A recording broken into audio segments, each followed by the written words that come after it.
Johan Friget à l'espace Albatros, qu'est-ce qui nous vaut l'honneur de cette visite? J'aime le fait que ce lieu soit à Montreuil, un endroit qui n'est pas forcément réputé pour être l'endroit le plus hype et tout ça, mais à la fois, moi je viens de la Seine-Saint-Denis, j'ai grandi à donc c'est aussi voilà finalement un retour aux sources d'être ici et à la simplicité que justement je propose et j'essaye de répandre à travers ces stages de chant, ces masterclass que je donne ici. Donc c'est à l'image de la simplicité. Autant des stages que je fais ici que du petit concert qui en suit à chaque fois où il n'y a pas de promo, c'est vraiment un concert pour les participants et leur famille, un petit concert entièrement a cappella, donc tout dans le dénuement, la simplicité. Donc ça me plaît beaucoup d'être ici et en plus c'est vraiment des pièces très agréables qui sont inspirantes pour la créativité. Vous avez remporté Sankofa sous le contest, ensuite The Voice bien sûr, et vous êtes retrouvé ici à l'Albatros dans un jury, le jury de Prendre ton envol. Alors qu'est-ce que ça fait d'être un jour candidat et de se retrouver de l'autre côté? J'aime bien la sensation parce que je sais moi en tant qu'artiste comme j'aimerais qu'on me juge, donc je sais que je vais juger les gens en fonction de ça. Et comme j'aimerais qu'on me juge, c'est tout simplement avec amour, avec paix. Pour moi, être juge, c'est vraiment être dans l'encouragement et essayer vraiment d'avoir un jugement qui est avant tout par rapport à l'énergie que la personne va transmettre, c'est-à-dire qu'une personne peut avoir une très belle voix et une très mauvaise énergie. Donc ça c'est très important de pas juste juger par une voix, quelque chose d'extérieur. Je pense que chaque être humain mérite vraiment d'être jugé de manière avec le cœur et qu'on ait envie que ça soit vraiment le meilleur qui se révèle d'une personne. À la base, vous êtes musicothérapeute.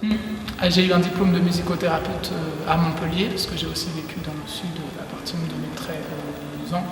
Et voilà, je m'étais dit, si je ne fais pas chanteur à temps plein, je ferai aussi musicothérapeute à côté, parce que pour moi la musique c'est thérapeutique et je pense que ça peut aider les gens. Et j'ai eu mon diplôme, et quand j'ai eu mon diplôme, la grande question ça a été bon. Qu'est-ce que je fais? Est-ce que je fais que chanteur? J'avais déjà commencé, j'ai commencé à être sur scène à mes 15 ans, j'avais 21 ans quand j'ai eu mon diplôme. Ou est-ce que je fais que chanteur? Est-ce que je fais musicothérapeute et chanteur? Est-ce que je fais que musicothérapeute et carrément chanteur? C'est juste dans ma douche ou quoi? Bon, bien sûr, au fond de moi, j'avais envie vraiment que le chant prenne beaucoup de place et j'ai décidé de faire que chanteur. Donc la manière de pratiquer finalement ma musicothérapie, c'est justement à travers ces rares stages de chant que je fais à mes retours en France tous les 6 mois, 4-6 mois, quelque chose comme ça, quand je peux.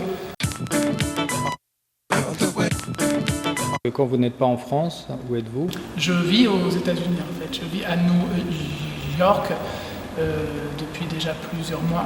Et donc voilà, mais en France j'ai encore ma famille, mes amis, ma manager qui s'occupe de la France. Donc voilà, j'ai gardé un lien très fort avec ici, donc je fais beaucoup d'aller-retour.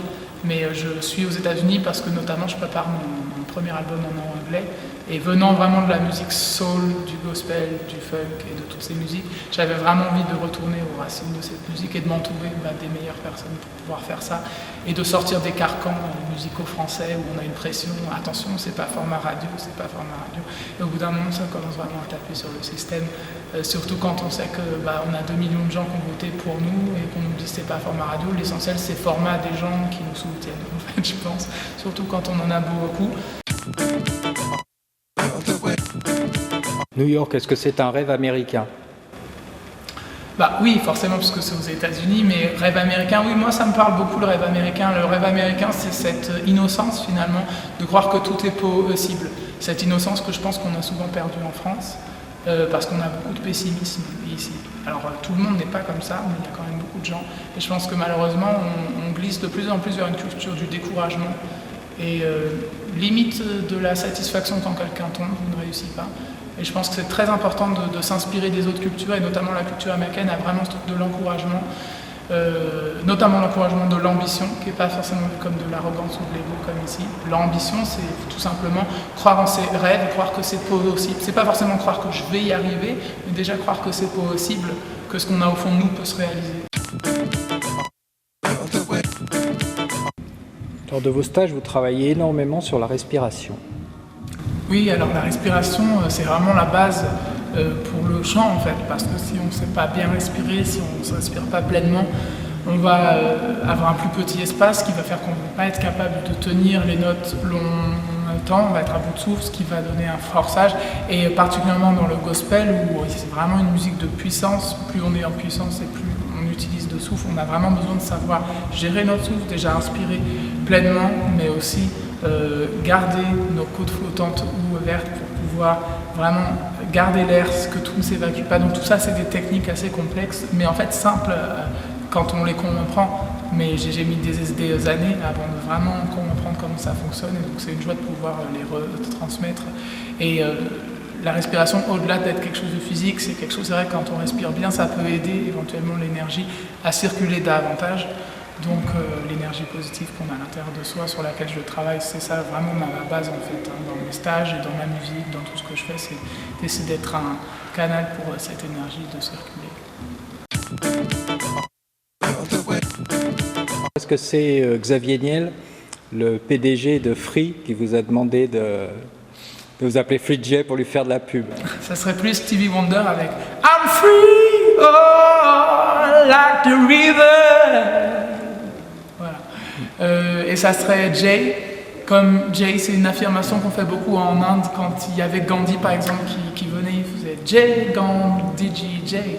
Et Jay, ça veut dire la victoire, c'est la victoire spirituelle, c'est quand on acclame quelque chose. Ça, c'est en sanskrit. Et ensuite, Jay en anglais, ça veut dire c'est le jet, c'est l'oiseau du jet. Et cet oiseau aux États-Unis est souvent bleu, des mêmes couleurs d'ailleurs que la chemise que j'ai aujourd'hui. Que j'ai d'ailleurs acheté aux États-Unis, c'est assez drôle parce que celle-là je n'ai pas trouvé en France dans le même magasin. Et donc toujours est-il que jazz, c'est l'oiseau, cet oiseau bleu, le bleu a été toujours une couleur avec laquelle je me sens très proche, c'est aussi la couleur de la communication et qui est libérée des carcans, libérée de plein de choses ici parce que j'ai fait vraiment un travail sur moi-même ces dernières années pour essayer malgré les obstacles que j'ai rencontrés justement sortir. C'était juste une question bête, hein. Je veux bien une réponse intelligente. Mais c'était une question qui a du sens parce que c'est quand même mon identité. C'est-à-dire que quand même de changer son nom, ça a beaucoup de sens. En tout cas, moi j'aime mon nom, Johan Frégé. Frégé, c'est mes racines. J'ai justement fait le choix d'avoir un nom de scène qui est proche de Frégé pour garder quand même un lien avec mes racines et que quand on appelle Johan Frégé en France ou ailleurs, que Johan Frégé soit pas loin. Donc le conseil du pro, chanter sous la douche, l'eau froide, l'eau tiède ou l'eau chaude? L'eau tiède, définitivement. Tout extrême de température et peut faire que la voix se constrisse, je ne sais pas si ça se dit, mais en tout cas se contracte, donc trop froid va serrer les cordes vocales et trop chaud, ça ne va pas être bon. D'accord. Mais entre le froid et le chaud, plus le chaud, si on doit choisir, parce que le chaud aide le sang à circuler. Donc, et la douche est un très bon endroit pour graisser, il y a une bonne acoustique, on peut chanter doucement sans forcer sa voix, tout ça. Donc beaucoup de grands chanteurs sont nés dans leur douche. Lucien Chemla nous demande depuis près de 6 mois de lui composer une chanson pour l'espace Albatros. D'accord. Donc moi je voudrais savoir le conseil du pro, parce que moi j'avais une idée, c'était de prendre sur le pont d'Avignon et faire à l'espace Albatros, on y chante. Donc je voudrais savoir comment ça pourrait être arrangé, le conseil du pro. Le pont d'Avignon, mais avec une harmonie un peu jazz des années 30, avec des femmes comme ça qui feraient ça. Et je vois bien un trio féminin qui ferait ça. Alors attention, parce qu'ici on a tous les espaces pour tourner le clip. Avec le petit comme ça, le petit truc comme ça là. Sur le pont. Il va falloir venir le faire.